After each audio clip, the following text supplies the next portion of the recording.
Et il y a ceux qui disent oui, mais c'est bien beau le consommateur, d'accord, il veut des prix bas, mais s'il y a une telle concurrence si féroce, si impure, si imparfaite que finalement il perd son boulot, il n'aura plus de salaire, et c'est aussi un travailleur, le consommateur. Et vous nous dites c'est un contresens économique. Non, je ne dis pas que c'est un contresens, je dis que quand on fait ce raisonnement, d'un côté, le libre-échange bénéficie aux consommateurs, on est tous d'accord. Voilà. De l'autre côté, le libre-échange détruit des emplois, on est tous d'accord. Donc finalement, il faut choisir entre le consommateur et le producteur. On s'arrête au milieu du gué. La question n'est pas celle-ci, c'est de savoir est-ce que le consommateur gagne plus que ne perd celui qui perd son travail. Alors on va regarder ce que disent les études empiriques. J'en prends une, très honnêtement, je ne l'ai pas sélectionnée, je peux vous en prendre 50.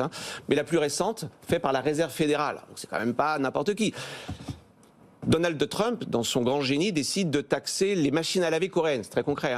Donc ça fait monter les prix des machines à laver aux États-Unis. Soit dit en passant, les Coréens ont délocalisé leur production dans d'autres pays ou sont allés aux États-Unis. Ils ont contourné.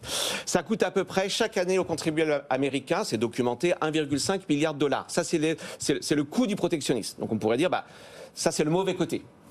Mais d'un autre côté, on a sauvé des emplois. On va les compter, on a sauvé 1800 emplois. Alors j'invite nos auditeurs à faire le petit calcul. 1,5 milliard chaque année divisé par 1800 emplois sauvés, ça fait 67 000 dollars par mois l'emploi sauvé. Donc là, on peut se poser la question, est-ce que le protectionnisme est un moyen efficace de sauver l'emploi? En d'autres termes, le problème quand on s'ouvre, c'est qu'on sait bien qu'il va y avoir des destructions d'emplois. La question, c'est quel est le gain pour les consommateurs? Vous faites le raisonnement à l'inverse. Et vous apercevez qu'en réalité, le protectionnisme, c'est un très mauvais calcul. Ça coûte très cher par emploi sauvé. Ça, c'est le premier raisonnement. Après, il y a un deuxième raisonnement.